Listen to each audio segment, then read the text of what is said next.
Good evening, everyone. How are you? It is such an honor to be here. I've called the nation's capital my home for the last 55 years, and I'm not always anxious to put that information out there. But I'm very excited for this opportunity. For the better part of almost a decade now, I've spearheaded a mental health organization that has been on the ground in a lot of the communities that we understand these crimes and our troubled youth and families to reside in. I'm very honored, first and foremost, Dr. Alexander, for your wonderful foresight to understand the importance of us having to reach across the aisle to do this.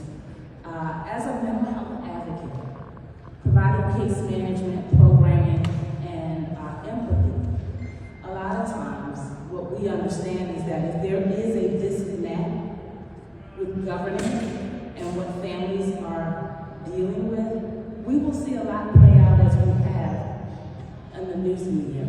So I can't imagine what you think about here in the great city when you see the 5 o'clock news. But for someone who has lived here for 55 years, it becomes the norm, because you understand that unless we get to the root of the matter, then we're going to see the cycles. And so I've been asked this evening to speak with you about the importance of clergy, community, and congressional collaboration for the betterment of our dear DC as we get ready to welcome the changing of the guard in January. It is important for you to understand before that happens that you should know some numbers. You should know the story as I know the story. That might better help you to prepare. And most importantly, it would help you to be obedient to your calling, as I have been for the better part of a decade. See, I'm the daughter of schizophrenia, long before we understood what that fancy word means. I was just the daughter of the crazy lady. I mean, can we talk this evening? Yeah. We're talking about education. Wonderful police captain mentioned reset. I love the word reset. We absolutely need to reset. But before we can reset, we must understand where we are so that we're never here again. Our children deserve that we would come together and do something as intelligent as this evening. So thank you again, Dr. Alexander. I want you guys to understand that when I came up in my village, the extended part of my family was officer friendly. And I can't imagine, as a little girl, being raised in Ward 8 Southeast DC, how I might be standing before you today had I not had such a wonderful and obedient extended family. And so I'm so appreciative when I hear the pastor mention the Department of Youth and Rehabilitative Services. One of the things I understand as a mental health advocate is that the red flags are prevalent when we have 12 and 13-year-olds committing murder and carjackings. See, we don't need it to show up on the news, those of us that are here. We understand when the writing's on the wall. And so as a dear neighbor, standing in these wonderful halls that we've been down for the past 4 years, asking our Oversight and Reform Committee to audit this government, help us to understand how can we have such a disconnect and remain in these cycles when we have so much intelligence, so much ability amongst us. And so I'm excited to bring the church family back to the doors. For many, especially in the African American community, the churches represent the backbone of our communities. And for far too long, that backbone has been absent. The doors have been closed. Our community relationship with our dear police. Can you imagine walking into a 2024 community talking about officer friendly? They think I'm pretty corny, but there's a method to the madness. You see, I'm old enough to understand and just young enough to still be connected. Because in our communities, there must be trust. If there is no trust, we don't go forward amicably.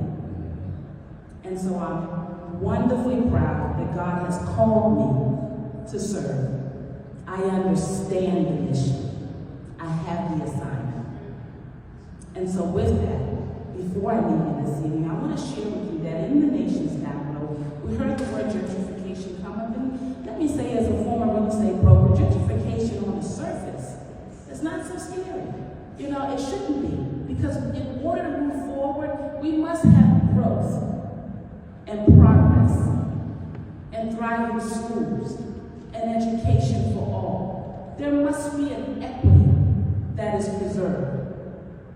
But we must be intentional when there's no empathy, when there's corruption, and we don't have proper, accountable, God-fearing leaders at the helm. And so I want you to know that 81 times wealth gap that exists in this nation's capital is the elephant in the room. We must be intentional about exuding balanced governing. There can be no healing without respect. And so, Dr. Merle, I appreciate that you would ground this wonderful initiative in the understanding of what our Father's will is, and not our own. See, being raised in a political town, a political climate, every 4 years we see the traffic come and go. But to those of us, and I am the daughter of a military man, a proud military man, God bless his soul, and I've been fortunate to travel abroad. But as soon as I had opportunity, I came back home. This is a beautiful city, and I wouldn't want to live anywhere else. And we ought to be leveraging our geography to prepare our children's tomorrow. And in order to do that, we must be good stewards.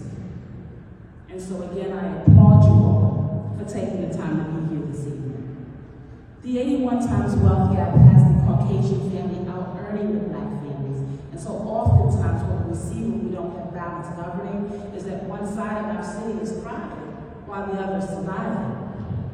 Now see, I'm a former real estate broker, a current insurance broker, and a landlord in Ward 6, Noma. And so for me, my reality is different. My income exposures are different, but I'm still that little girl that lived east of the river and understood the change. And so I bear the responsibility to make certain that you understand that our beautiful DC will be beautiful once more.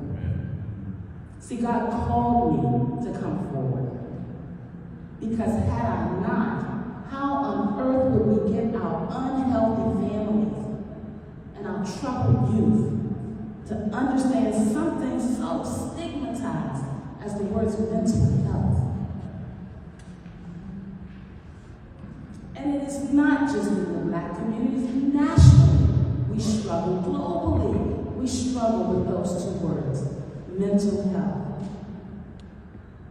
And so tonight, as I run through these numbers, I want you to ask yourself, well, what would Jesus do? I want you to know that every year we do a point in time count for the folks that are sleeping in the street on nights like tonight, folks that are sleeping in shelters and couch hopping, that are living lives that you would never want to imagine. Last year we did the count, it was roughly 4,700. This year we did the count and it was 9,700. 50% increase in homelessness. So the reality of the cycle that we come together tonight to talk about, I want you to understand that, because our wonderful police officer friendly for the rest of the evening, if I may. Officer Friendly mentioned that the crime is decreasing. But what will happen to that wonderful progress if we continue to pour people into the streets? See, there's something called affordable housing. And as an advocate, affordable to who is what I always remind our government folks. But the reality is that we have funds allocated from the federal government, which I believe is enough for us to address our concerns. We manage a $21 billion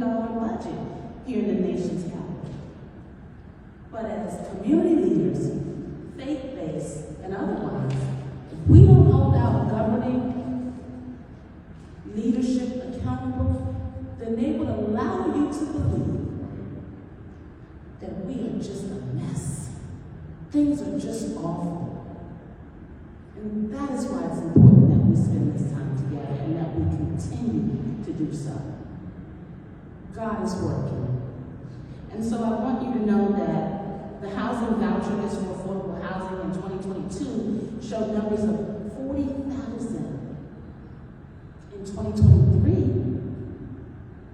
we had officials, employees selling vouchers out the back door. So what would you imagine our numbers to be in 2024? They didn't decline. They increased.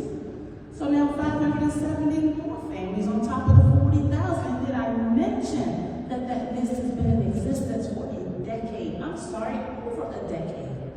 What is the reality that no one's financial realities will change in a decade? See, there are conversations that must happen. And if we allow the narrative to be black and white, liberal or conservative, believers or atheists, we don't get to the root of the problem. See, God is watching, always.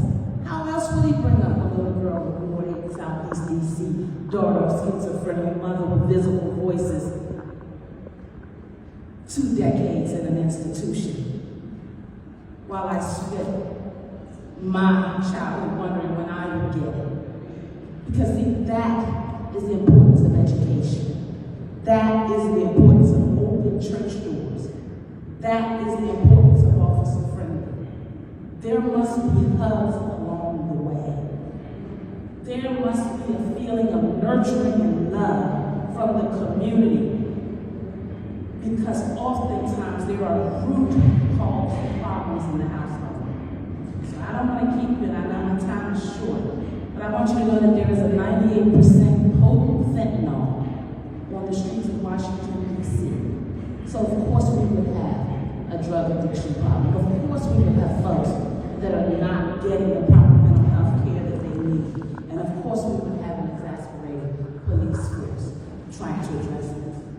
But this is a community collaborative effort. I mean, if we want to win. We want our children to win, right? See, in my world, win means wellness is necessary. And if we're not going to have the right conversations and be obedient to our callings and approach these situations with the responsible hand of leadership that we've been called to do, then we will not win. And we will not go forward unless we address the wellness concerns. So the Badger Institute reports that DC female single households with children under 18 is 18,047 as of January. Male households, single households with children under 18 is 2,627. Overall in the district, we've got 33% households with single parents. That number equates to 224,000. Business Insider says that the 2024 federal poverty level in DC is $15,060 for a single person annually.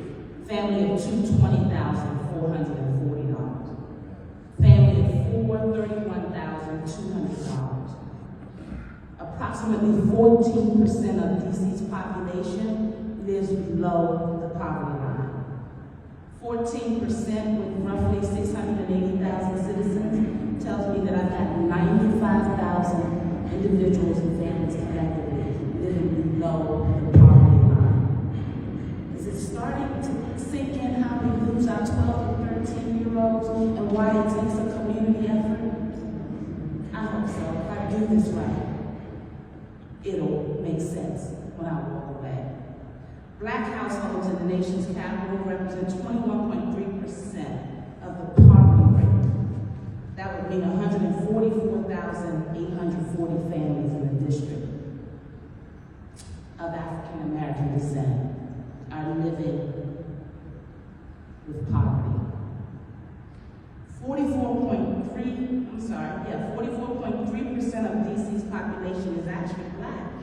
So out of the 301,000 black families in the nation's capital, approximately half of them are living in poverty. I want to share something with you before I need to add to that.